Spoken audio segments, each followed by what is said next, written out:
Jordan. This video is being recorded on the evening of Sunday, July 16th, 2023. Thank you so much for tuning in. Hope you all had a great weekend. And in this video, I'm going to talk about the weekly outlook for gold and silver and the miners. So getting into it, the outlook looks to be bullish for the sector and potentially really bullish. We'll get more into that over the days ahead. But, here we have the weekly candle charts for gold and silver. I stretched this out a couple years so we can clearly see the price action and what's going on with respect to gold. I mean, you have, obviously, this is the handle on a really big long cup and handle pattern, but the price action you can see since the big move up. I mean, this is a bullish correction. It's a very bullish base now, and it looks mature. And here we can see this is the equivalent to the 150-day moving average. I pointed this out in a video last week that in every major breakout for gold, it has come down and tested this moving average like 2 to 3 months before it made the major breakout.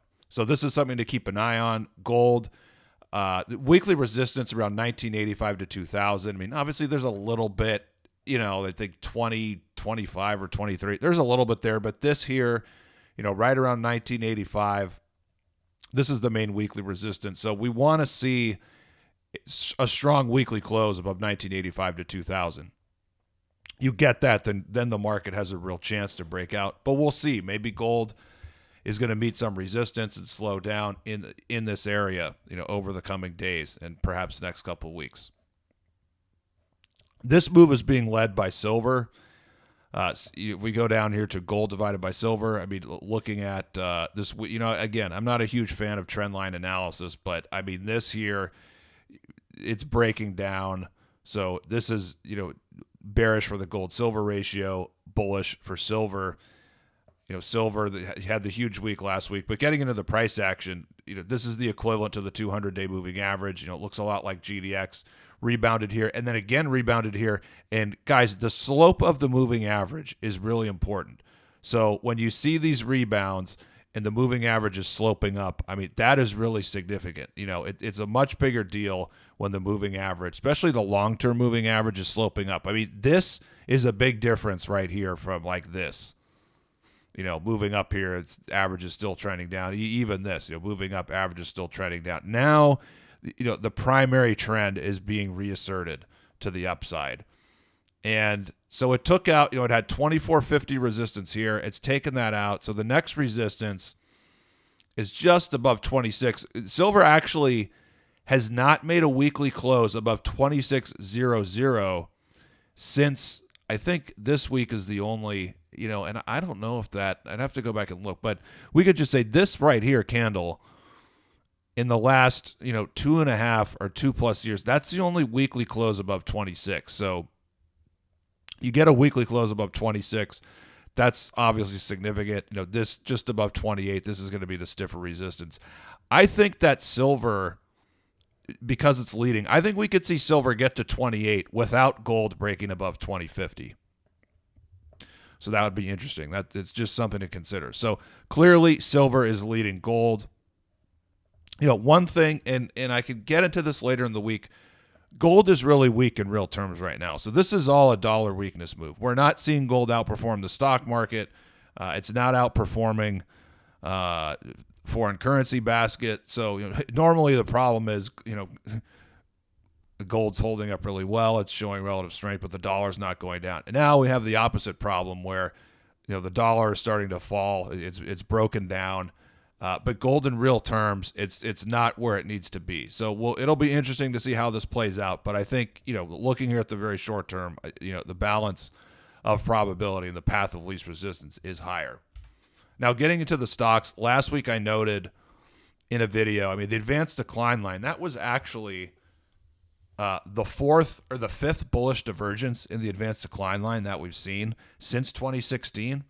And I looked at how well GDX performed before it had a 20% correction, following those, from its bottom around the time of the bullish divergences. So you had 2016 at 112% move.